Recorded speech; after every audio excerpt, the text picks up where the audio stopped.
गुजरे 2 इतवार मैंने खून पर पैगामात दिए। पहले इतवार मैंने खून की हैयत और बाइबल में उसकी अहमियत के बारे में आपके साथ बात की। और पिछले इतवार अगरचे मेरी तबीयत नासाज थी, लेकिन इसके बावजूद मैंने अपने पैगाम की कंटिन्यूटी की वजह से आपके सामने खुदावंद यीशु मसीह के खून के बारे में बात की। आज सुबह एक और ख़ास पैगाम, खुदावंद यीशु मसीह की ज़ाते अक़दस से जुड़ा हुआ मैसेज मैं आपके साथ बयान करना चाहता हूं। ये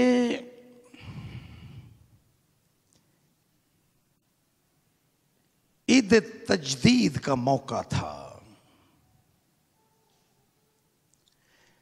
वो हैकल जिसको मुकद्दस सुलेमान ने तामीर किया था, आप सब इस बात से वाकिफ हैं कि बाबल के सिपासलार नबूकदनेस्सर ने की फौजों ने 586-87 कब्ल मसीह में उसको खंडरात में तब्दील कर दिया था। लेकिन फिर कई बरसों के तातुल के बाद, तकरीबन 1 सदी के बाद, हज्जी नबी के जमाने में ज़ुरुब्बाबेल बिन सयालतीएल की क़यादत में हैकल को दोबारा तामीर किया गया। इस हैकल को भी बारहा दुश्मनों ने नुकसान पहुंचाया था। सिकंदर आज़म के एक जर्नैल एंताकस एपिफेनास ने हैकल के मज़बे पर सूअर की कुर्बानी चढ़ाई और यूं उसने अपनी नफरत का यहूदियों के साथ, खुदा के साथ, हैकल और उसके मज़बे के साथ अपनी नफरत का इजहार इस नापाक और मकरूह कुर्बानी के वसीला से किया। यहूदियों के नजदीक हैकल का मज़बा अब नापाक हो चुका था। लेकिन उसी जमाने में एक और गैरतमंद यहूदी उठा जिसका नाम तारीख के सफ़ों में यहूदा मक्काबी लिखा गया है। वो मुकाबला करता है, वो एक कौम प्रस्त शख्स है जिनको खुदावंद यीशु मसीह के जमाने में ज़ेलोतीस कहा जाता था। खुदावंद यीशु मसीह के शागिर्दों में भी एक शख्स इसी गिरोह के साथ ताल्लुक रखता था, ज़ेलोतीस। ये वो लोग थे जो कौम प्रस्त थे और कौमी मामलात, हैकल की इज्जत और हुर्मत के लिए या अपनी जान देने के लिए भी हर वक्त तैयार रहते थे। खुदावंद यीशु मसीह ने अपने शागिर्दों को चुनाव करते हुए एक शख्स का चुनाव किया जो इसी गिरोह से ताल्लुक रखता था। यहूदा मक्काबी ने खुदावंद यीशु मसीह के इस दुनिया में आने से पेशतर हैकल को फतह किया और फिर हैकल में का मज़बे को पाक किया गया। इस पर दोबारा कुर्बानियां चढ़ाने का इंतजाम किया गया। और उसकी याद में खुदावंद यीशु मसीह के ज़माने में एक ईद मनाई जाती थी जिसको ईद तजदीद कहा जाता था, हैकल को पाक करने की ईद। आप जानते हैं कि खुदावंद यीशु मसीह के ज़माने की तारीख ये बयान करती है कि ये हैकल जो मसीह के ज़माने में थी, इसको हेरोदीस ने वुसअत दी थी और वो साल में एक मर्तबा इस पर रोशनियों का इंतज़ाम करते थे। जैसे हम अपने चर्च को क्रिसमस के मौके पर बरकी कमकमों या रोशनियों से सजाते हैं, हैकल को भी इसी तरह से रोशन किया जाता था। हैकल की तमाम दीवारों पर दिए रोशन किए जाते थे। ईद तजदीद का मौका था। खुदावंद यीशु मसीह अपने शागिर्दों के साथ हैकल से निकल कर जा रहा था।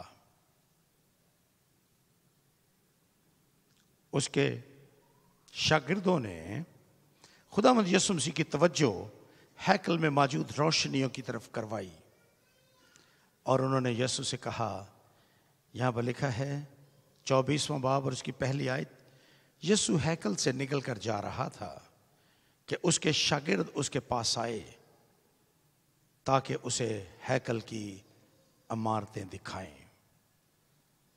उसने जवाब में उनसे कहा, जब शागिर्द यीशु को हैकल की इमारतें दिखा रहे थे, खुदावंद देखो कितनी वसी, कितनी खूबसूरत इमारत है, ये रोशनियां कितनी खूबसूरत लगती हैं। यीशु ने जवाब में उनसे कहा, क्या तुम इन सब चीजों को नहीं देखते? मैं तुमसे सच कहता हूं कि यहां किसी पत्थर पर पत्थर बाकी ना रहेगा जो गिराया ना जाएगा। खुदावंद यीशु मसीह ने हैकल की उन इमारतों को जिनकी तारीफ उसके शागिर्द कर रहे थे, उनकी तारीफ के जवाब में हैकल की शान शौकत पर तबसरा करते हुए कहा कि मैं तुमसे कहता हूं, मैं तुमसे सच कहता हूं कि यहां किसी पत्थर पर पत्थर बाकी ना रहेगा जो गिराया ना जाएगा। खुदावंद यीशु मसीह एक पेशीन गोई कर रहे हैं जो 70 ईस्वी में, 70 मसीही में पूरी हुई, जब रोमी जर्नल तीतस ने हैकल को पामाल किया। जनरल तीतस और उसके साथी रोमी सिपाही फौजी बूट पहने हुए हैकल के पाक मकाम में दाखिल हो गए और जनरल तीतस ने अपनी तलवार के साथ हैकल के पर्दे को चाक कर दिया, महज इसलिए कि उसके अंदर तजस्सुस था कि वो देख सके कि पाक तरीन मकाम में क्या चीज है जिसकी यहूदी प्रस्तश करते हैं। लेकिन वहां कुछ भी नहीं था, क्योंकि अहद का संदूक जो इस जगह पे पड़ा होता था वो तो 586-87 कबल मसीह में गुम हो चुका था, इसलिए अब यहां पर कुछ भी नहीं था। और जनरल तीतुस हैरान रह गया कि यहूदी किस चीज की प्रस्तश करते हैं। बहरहाल खुदावंद यीशु मसीह की यह पेशीन गोई जो उन्होंने की, ये 70 मसीही में पूरी हो गई। जब खुदावंद यीशु मसीह और उसके शागिर्द जैतून के पहाड़ पर बैठ गए तो शागिर्दों ने अलग उसके पास आकर उससे कहा, हमको बता कि ये बातें कब होगी और तेरे आने और दुनिया के आखिर होने का क्या निशान होगा। यह सवाल था शागिर्दों का। और उसके बाद खुदावंद यीशु मसीह उनके इस सवाल के जवाब में कि आखिरी ज़माना कब होगा और क्या कुछ वाक़यात पेश आएंगे, खुदावंद यीशु मसीह ने जवाब की एक सीरीज़ पेश की। और आखिरी हिस्से में खुदावंद यीशु मसीह ने कहा कि उस दिन और उस घड़ी की बाबत कोई नहीं जानता, ना आसमान के फरिश्ते, ना बेटा, मगर सिर्फ बाप। जैसा नूह के दिनों में हुआ वैसा ही इब्ने आदम के आने के वक्त होगा। और लिखा है कि 2 आदमी खेत में होंगे, एक ले लिया जाएगा और दूसरा छोड़ दिया जाएगा। 2 औरतें चक्की पीसती होंगी, एक ले ली जाएगी, दूसरी छोड़ दी जाएगी। बस जागते रहो, क्योंकि तुम नहीं जानते कि तुम्हारा खुदावंद किस दिन आएगा। लेकिन ये जान रखो कि अगर घर के मालिक को मालूम होता कि चोर रात के कौन से पहर आएगा तो जागता रहता और अपने घर में नकब ना लगाने देता। और फिर वो आयत है जो आज सुबह तिलावत की गई, इसलिए तुम भी तैयार रहो, क्योंकि जिस घड़ी तुमको गुमान भी ना होगा इब्ने आदम आ जाएगा। खुदावंद यीशु मसीह ने अपने आने की बाबत और आखिरी ज़माने के बारे में बातें शागिर्दों के सामने की और अपनी दूसरी आमद की निस्बत से खुदावंद यीशु मसीह ने उसको 2 हिस्सों में तकसीम कर दिया। इस बात पर मेरा और आपका हर एक का ईमान है कि खुदावंद यीशु मसीह दोबारा आने वाले हैं, क्योंकि खुदावंद के कलाम का इख्तिताम इसी बात से होता है, ऐ खुदावंद यीशु आ। यीशु मसीह जल्द इस दुनिया में आने वाले हैं और हम उसको आमदे सानी या खुदावंद यीशु मसीह की दूसरी आमद कहते हैं। खुदावंद यीशु मसीह ने अपनी दूसरी आमद को 2 हिस्सों में तकसीम कर दिया। पहली बार खुदावंद यीशु मसीह इस दुनिया में आएंगे और वो ईमानदारों को, उनको भी जो मसीह के नाम में शहीद हुए, उनको भी जो मसीह पर ईमान की हालत में इस दुनिया से कूच कर गए, खुदावंद यीशु मसीह उन तमाम लोगों को इस दुनिया से लेने के लिए आएंगे।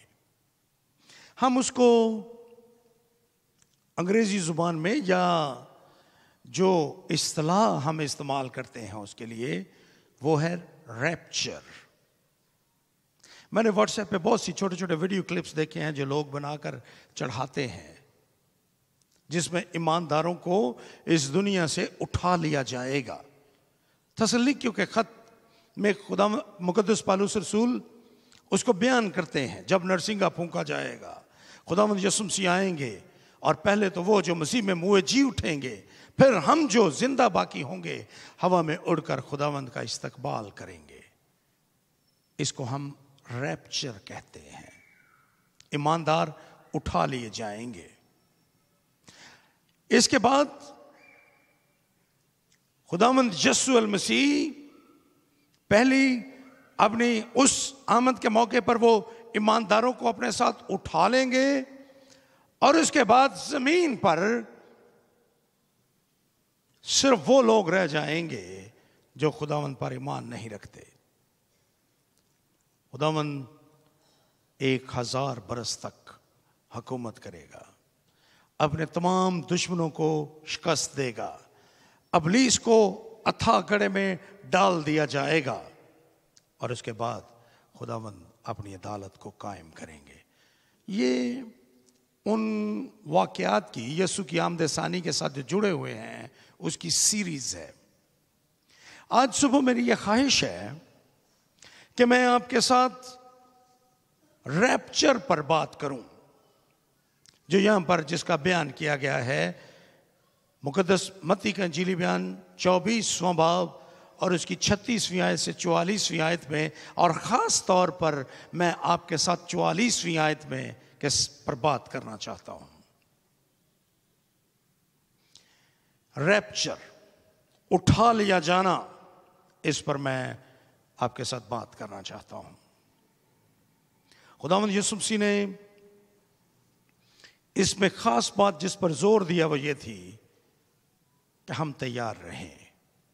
बतौर ईमानदार हम उस वक्त, उस दिन के लिए तैयार रहें जब ईमानदार उठा लिए जाएंगे, जब मसीह में मरने वाले जी उठेंगे और हम जो जिंदा बाकी होंगे हवा में खुदावंद का इस्तकबाल करेंगे।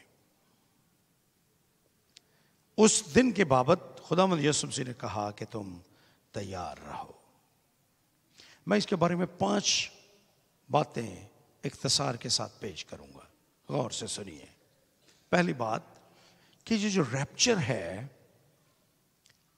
खुदावंद यीशु मसीह का इस दुनिया में आना और फिर ईमानदारों का, हत्ता के उनका भी जो मर चुके होंगे वो भी जी उठेंगे। जमीन और समुंदर अपने अपने मुर्दे दे देंगे और वो तमाम जो मसीह में मुए वो जी उठेंगे। लेकिन बदकार, गैर ईमानदार लोग जो मसीह पर ईमान नहीं रखते वो अपनी कब्रों में पड़े होंगे। रैप्चर, उठा लिए जाएंगे। पहली बात ये कि ये अचानक होगा। खुदावंद यीशु मसीह ने इस पूरे मतन में जिस बात पर जोर दिया है वो ये है कि ये अचानक होगा। गौर कीजिए, यहां पर लिखा है कि जिस घड़ी तुमको गुमान भी ना होगा मसीह खुदावंद उस वक्त आ जाएंगे। जिस घड़ी हमें गुमान भी ना होगा, हमारे इल्म में भी नहीं होगा, हम तवक्को भी नहीं कर रहे होंगे, वो आ जाएगा। यहां पर लिखा है पहला कुरिन्थियों 15वां बाब उसकी 51 आयत में और 52 आयत में, देखो मैं तुमसे भेद की बात कहता हूं, हम सब तो नहीं सोएंगे मगर सब बदल जाएंगे, और ये एक दम में, एक पल में पिछला नरसिंगा फूंकते ही होगा, क्योंकि नरसिंगा फूंका जाएगा और मुर्दे गैर फानी हालत में उठेंगे और हम बदल जाएंगे। अचानक होगा ये सब कुछ। अचानक कब्रें फट जाएंगी। अचानक आप उन लोगों को देखेंगे जिनको आपने पहले शायद तस्वीरों में देखा हो, या आपके मां बाप, आपके भाई, आपकी बहनें, आपके अजीजो कारब जो मसीह पर ईमान की हालत में मर गए, आपने अपने हाथों से उनको जमीन के सुपुर्द किया, आप उनको देखेंगे। अचानक वो जी उठेंगे, कब्रों में से निकल आएंगे, जिनके बारे में आपको तवक्को भी ना होगी, वो सब जी उठेंगे अचानक। मुकद्दस पौलुस रसूल कहता है कि अचानक मुर्दे गैर फानी हालत में उठ खड़े होंगे और हम बदल जाएंगे। गैर फानी हालत में उठ जाएंगे अचानक, पलक झपकते, एक पल में, एक दम, एक पल में, एकदम एक पल में। और यहां पर अंग्रेजी के बाज तराजम कहते हैं ट्विंकलिंग। अचानक एक लम्हे में ये सब कुछ होगा। एक सेकंड के 1000वें हिस्से में, बल्कि इससे भी ज्यादा। आजकल हमारे पास जदीद साइंस है और आज की जदीद दुनिया में जदीद साइंस ने वक्त की जो पैमाइश की है, टाइम की पैमाइश करने के लिए हमारे पास तो ये घड़ियां हैं, लेकिन ये घड़ियां एक दिन को 24 घंटों में तब्दील करती हैं। 24 घंटों को बाद में हर एक घंटे को 60 मिनट्स में तब्दील करती हैं। और हर मिनट को 60 सेकंड्स में तब्दील करती हैं। इससे ज़्यादा हमारी ये घड़ियाँ हमारे काम की नहीं हैं। लेकिन जदीद साइंस जो पैमाइश करती है वक्त की, उसको वो जो कम छोटे से छोटा पैमाना है, हमारी घड़ियों में वो सेकंड का पैमाना है। लेकिन जो साइंसदान हैं, जब वो वक्त की पैमाइश करते हैं तो उनके पास जो छोटा तरीन पैमाना है वक्त की पैमाइश का, वो है नैनो सेकंड। और ये एक सेकंड को भी उन्होंने 1000 टुकड़ों में तकसीम कर दिया है। खुदावंद यीशु मसीह जब आएंगे तो उनके बारे में यही लिखा है, एक सेकंड के भी शायद 10,000वें हिस्से में अचानक ये सब कुछ हो जाएगा। कोई अनाउंसमेंट नहीं की जाएगी इसकी, कोई एडवर्टाइजमेंट नहीं होगी, कोई बैनर नहीं लगाए जाएंगे, कुछ भी नहीं होगा। कोई फेसबुक पे इश्तिहार नहीं दिए जाएंगे, कोई व्हाट्सएप पे स्टेटस नहीं लगेंगे कि तैयार हो जाएं, खुदावंद यीशु मसीह आने वाले हैं फलां तारीख को, सारे ईमानदार उस दिन तैयार हो जाएं, मर्द बेहतरीन टाई सूट पहन के तैयार रहें, खुदावंद यीशु मसीह आने वाला है। No advertisement, no announcement, no status on Facebook और सोशल मीडिया, कुछ भी नहीं होगा। अचानक खुदावंद यीशु मसीह आ जाएंगे और इस दुनिया को 2 हिस्सों में तकसीम कर देंगे। दिलचस्प बात यह है, आप जानते हैं कि मैं अक्सर ज़बूर नंबर 2 पर पैगाम देते हुए ये कहता हूँ, बल्कि अक्सर ये कहता हूँ, आजकल हम अपनी क्लास में भी इसी मौजू को लेकर आगे बढ़ रहे हैं कि दुनिया में महज 2 तरह के लोग हैं, ईमानदार और गैर ईमानदार। खुदावंद यीशु मसीह जब आएंगे तो ये रैप्चर दर हकीकत उसका सबूत है उस बात का। वो दुनिया को he will split the world, 2 हिस्सों में तकसीम कर देगा। जो ईमानदार हैं वो हवा में उड़कर उसका इस्तकबाल करेंगे, और जो गैर ईमानदार हैं वो या तो अपनी कब्रों में होंगे या इस दुनिया में मौजूद रहेंगे। दुनिया 2 हिस्सों में तकसीम होकर रह जाएगी, और ये एक घड़ी में, एक पल में अचानक से हो जाएगा। कल गुजर चुका है, आने वाले कल की बाबत आपको पता नहीं है। हो सकता है इसी इबादत के दौरान आज ही खुदावंद यीशु मसीह आ जाएं और वो इस इबादत के दौरान आप लोगों को 2 हिस्सों में तकसीम कर दिए जाएं। आपके देखते देखते आपके साथ बैठा हुआ शख्स गायब हो जाए और आप हैरान रह जाएं। अगर आप तैयार नहीं हैं तो आप बैठे रह जाएं बेंच पे, और आपके साथ इर्द गिर्द से लोग उठा लिए जाएं। इसलिए मैं कहूंगा कि चूंकि ये अचानक है, इसलिए आप तैयार रहिए। ये किसी भी वक्त ये वाकया पेश आ सकता है। दूसरी बात जो मैं आपके सामने बयान करना चाहता हूं वो ये है कि ये एक इंतहाई संजीदा मामला है, गंभीर मामला है। ये एक बहुत बड़ी गंभीरता है। रैप्चर ये कोई आसान बात नहीं है, ये कोई गैर संजीदा मामला नहीं है, ये संजीदा बात है। क्योंकि आप यहां पर आपने देखा कि 2 आदमी होंगे, उनमें से एक उठा लिया जाएगा और दूसरा रह जाएगा। मुकद्दस लूका का इंजीली बयान देखते हैं। मुकद्दस लूका अपने इंजीली बयान उसके 17वें बाब और उसकी 34वीं, 35वीं और 36वीं आयत में यूं कहते हैं, मैं तुमसे कहता हूं कि उस रात दो आदमी एक चारपाई पर सोते होंगे, एक ले लिया जाएगा और दूसरा छोड़ दिया जाएगा।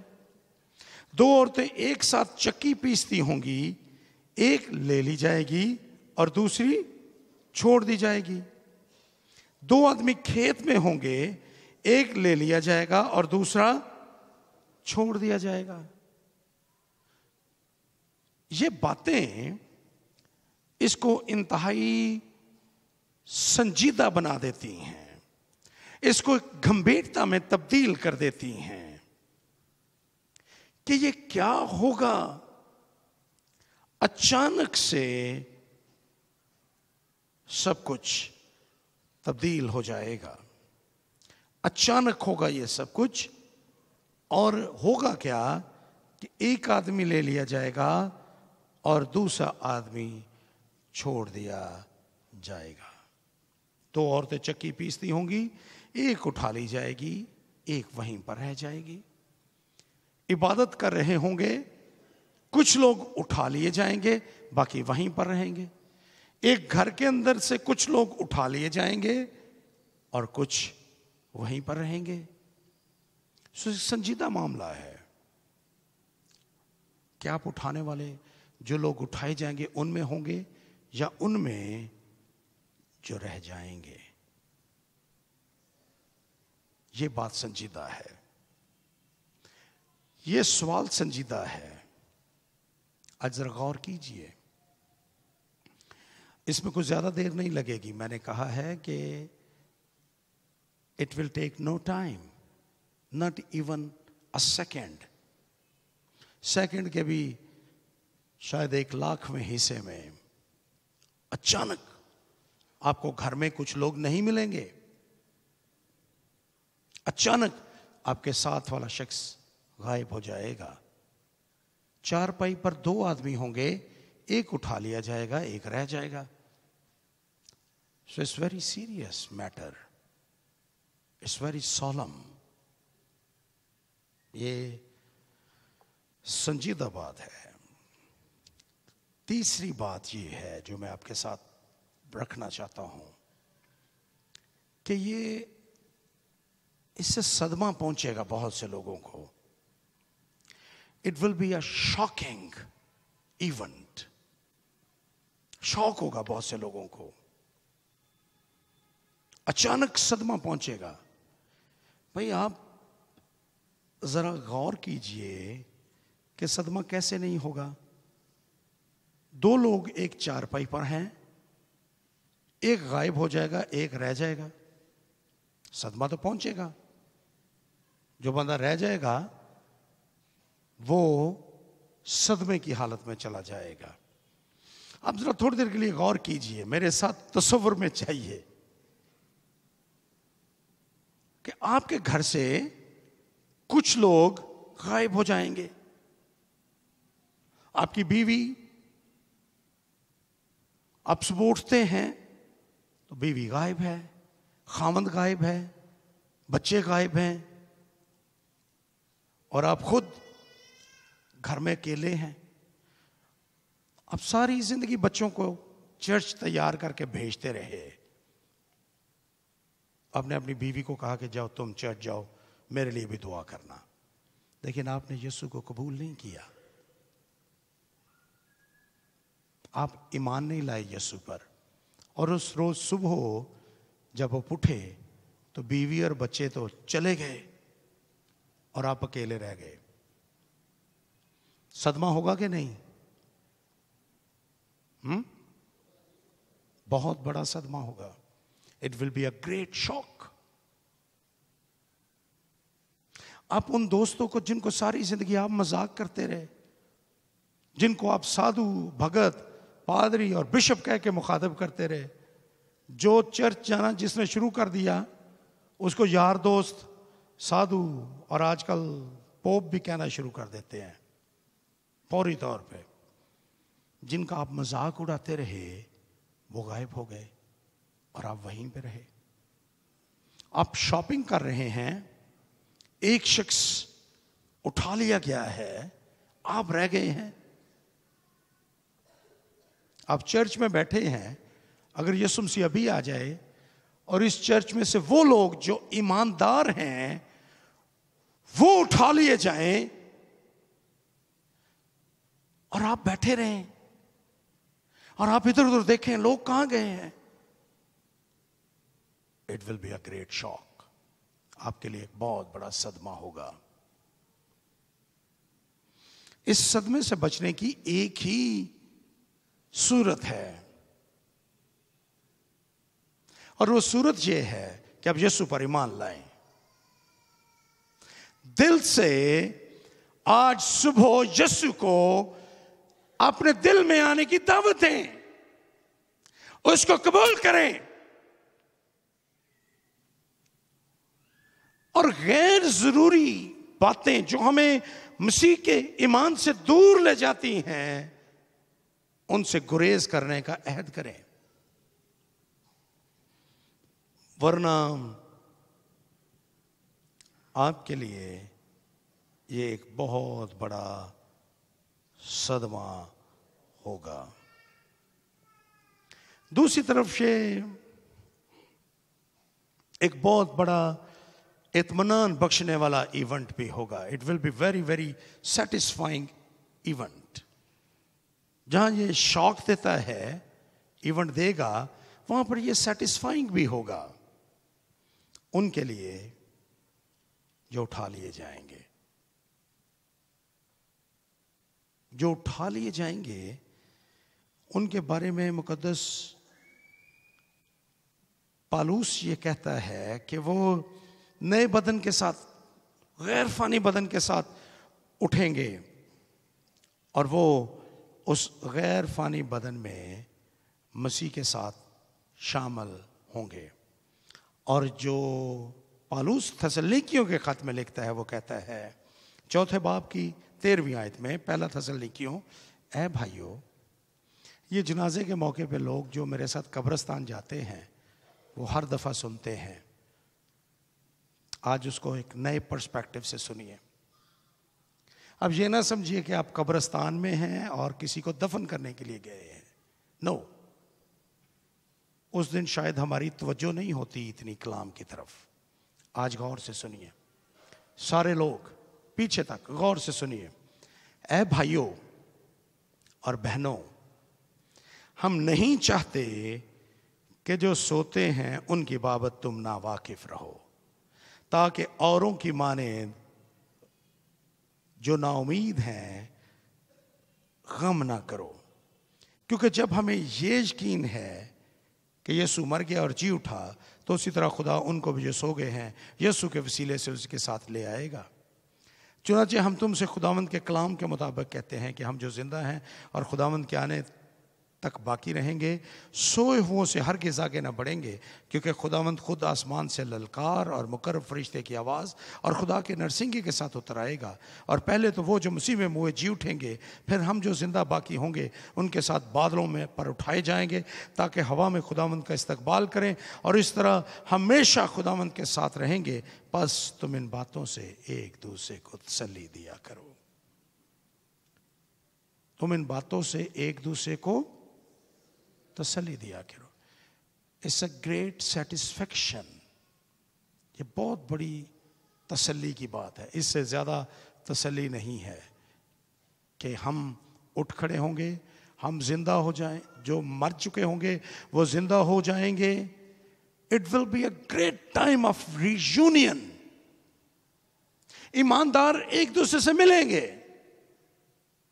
हम अपने माँ बाप से, अगर वो ईमान की हालत में इस दुनिया से गए हैं, हम उनसे मिलेंगे।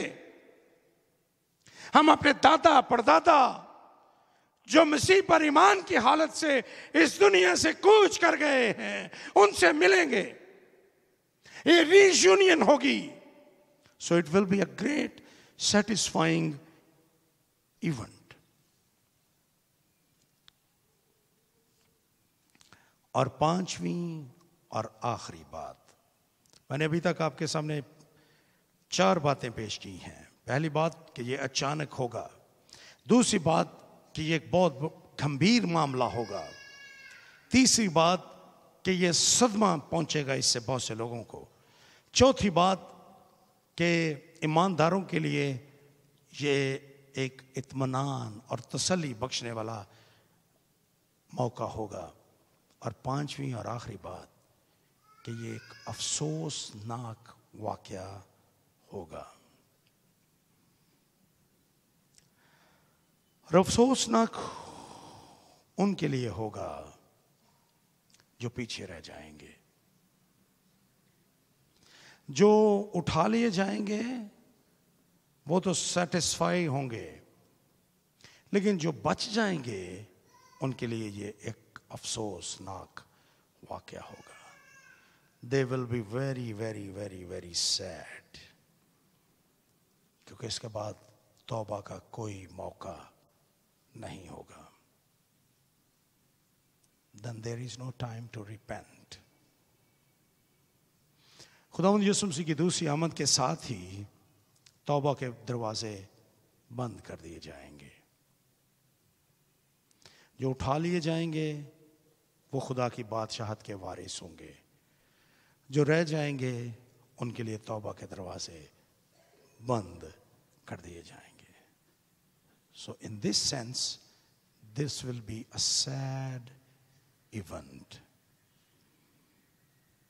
उसके बाद तौबा नहीं होगी। मैं तफसीलात में नहीं जाना चाहता आज सुबह, मुमकिन है किसी वक्त मैं उस पर पैगाम भी दूं। मैं दे भी चुका हूं एक पैगाम, जब मैंने मुकाशवा की किताब पे पैगामात की सीरीज पेश की थी। उस वक्त लोग कहेंगे क्या पहाड़ों हम पर आ गिरो, क्योंकि उस वक्त तौबा नहीं होगी। There will be only death. सिर्फ मौत, भयानक मौत, हौलनाक आग, जहां जिसकी आग नहीं बुझती, जिसका कीड़ा नहीं मरता, वो जगह होगी। उसके अलावा कुछ भी नहीं होगा। सो इस सेंस में ये एक अफसोसनाक बात होगी। ये अचानक होगा। नंबर 1, ये एक गंभीर मसला है, संजीदा मामला है।